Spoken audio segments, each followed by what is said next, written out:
Welcome back, everyone. Sheepdog Smokey here, and this is one that, honestly, I'm rather surprised we're not hearing more about.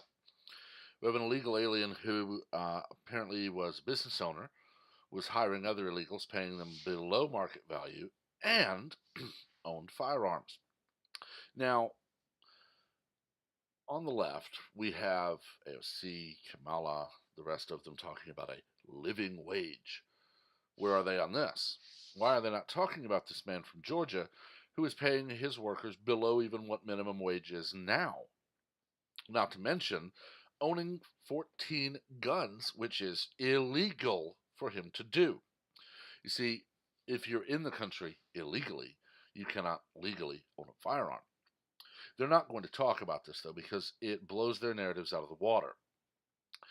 Because even if we have the so called living wage, passed, that won't go to illegals who are being paid cash because there's no record of them, and it'll just invite more and more illegals in because Americans will think, oh, the government is paying me already. Why do I have to work? And society will continue to degrade. They also won't talk about this illegal alien owning 14 guns illegally because it proves their gun control mantra is crap. They go on and on about the need for gun control after we have a shooting, and they ignore that, for example, in Colorado, both of the shooters were too young to own pistols or walk around with them, that it's already illegal to attack a school, and so on and so forth. They ignore that one of the shooter's father is an illegal who'd been deported twice, has a domestic violence conviction, and more. Because when they admit that existing laws are already being broken, their mantra of we need more laws is shown as the idiocy, the crap that it is. It's already illegal for an 18-year-old to walk around with a pistol. That is federal law. These 18-year-olds did not have long guns or shotguns. The only firearms legal for an 18-year-old to purchase, although not if you go to Dick's Sporting Goods, where apparently now they're removing all guns. So those two broke the law, and they don't talk about it on the left because they want more laws to disarm law abiding citizens.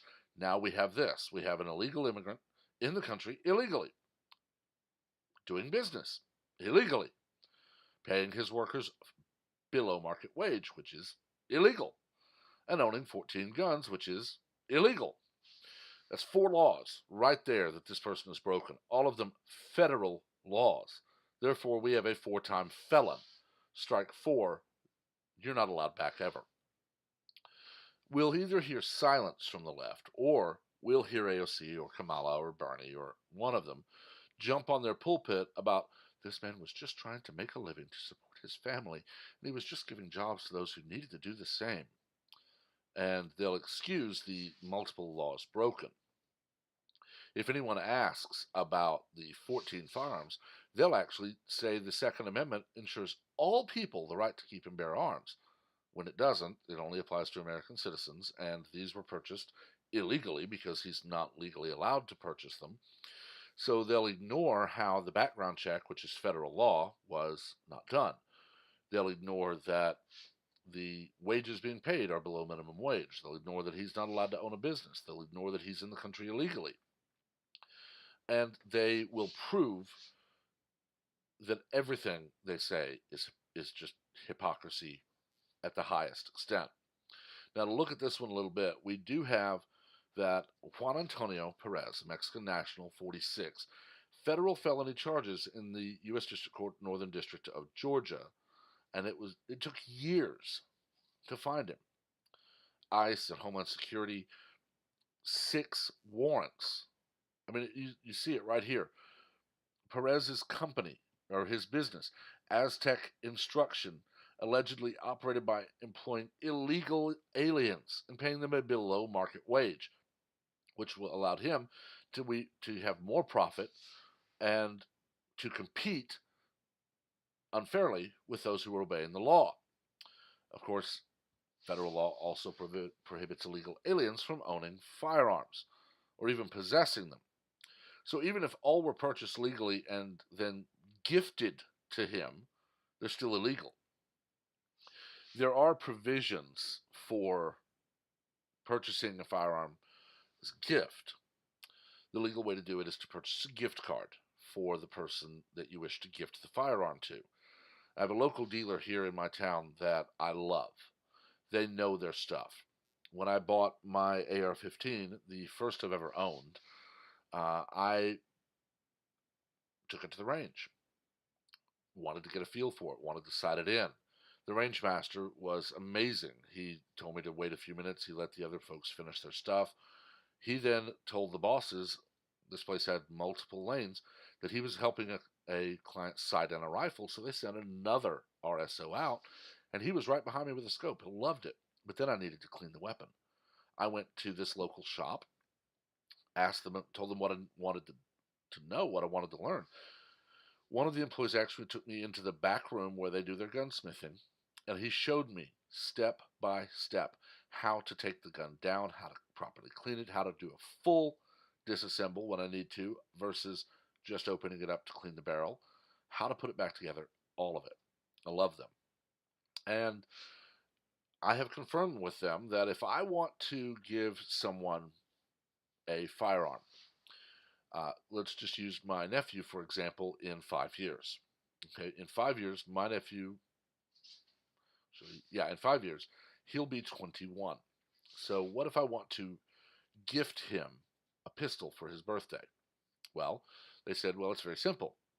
You come in, we find the price for a pistol, and we agree on that price. And we tell you the exact amount with taxes, everything. You then buy a gift card or a voucher or whatever. Or I can just prepay. He then goes in and goes through the background check. He passes the background check. They deliver the firearm to him as he is the owner. I don't buy the gun and then gift it to him. I either just prepay and tell him to go, or I get him a gift card and tell him to go. My mother wanted to buy my father a 22 rifle, 22 LR rifle, for Father's Day a year or two ago. We went to Academy, found the one we thought he'd like. It was the one he wanted. We talked to the guy, found out how much the gun was, figured up all the taxes, added a little extra so that he could get some ammunition, and we gave him a gift card. Told him to go to Academy and ask for a certain guy. The guy said, oh yeah, they think you'd like this one. He showed it to him. He did like it. He went through the background check and he bought the rifle. But he bought it. See, that's the only way to legally gift a gun. Yes, when my father and I go to the range, when my friends and I go to the range, we will use each other's firearms because I have a Ruger, my friends carry Smith, my dad likes another one. So yeah, we'll try them, but we're at the range and we're not gifting it. It's the same as when my father, when I was younger, started teaching me the basics of marksmanship and firearms responsibility. All of it was, these are all the laws you must follow. This idiot broke multiple laws, 6 federal search warrants, in the country illegally, operating a business illegally, paying his workers who are in the country illegally, which he's required to report, a below standard wage. That's 2. Owning firearms. That's 5 federal laws broken.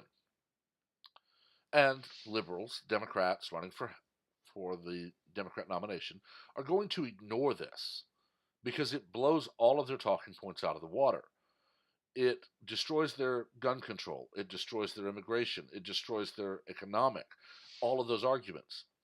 Because they argue for, well, we need stricter gun control. Didn't stop this guy what we have now because he didn't care what the law was.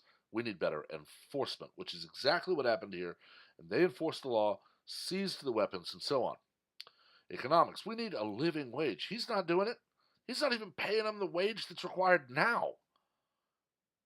All of this blows all of their arguments, all of their statements out of the water because they have nothing to stand on. And they know it. They have to use hyperbole and lies to get people to vote for them. It's ironic that Hillary is still talking about having an election stolen from her when she stole the nomination from Bernie. But once she was on, she ran on gun control, on living wage by taxing the rich and all this. And she ignored story after story, and I've seen a lot of them over my years like this, where illegal aliens start a business illegally, run it illegally. They cheat by paying their workers lower than the required amount, and they know their workers are drawing welfare, so the workers are not a concern to them. But because they do this, they can charge less for their services in some cases. They have an unfair advantage in competition. So when they do this, they don't care. They're making money. And I can guarantee you, this was posted today. Tomorrow, we'll probably have some liberal decrying the separation of a family by arresting a man who just wanted to make an honest living and support his family. And they'll ignore that he was paying his workers less than is federally required. They'll ignore that he's in the country illegally. They'll ignore that he had 14 guns illegally. And they'll demand that their ideals be followed and this man be released and allowed to continue breaking the law. Meanwhile, they will demand that law abiding citizens be punished more and more and more, because how else could you subjugate a country but to drive everyone into the ground? And then when they have nothing and you offer to give them what they need, they have no choice.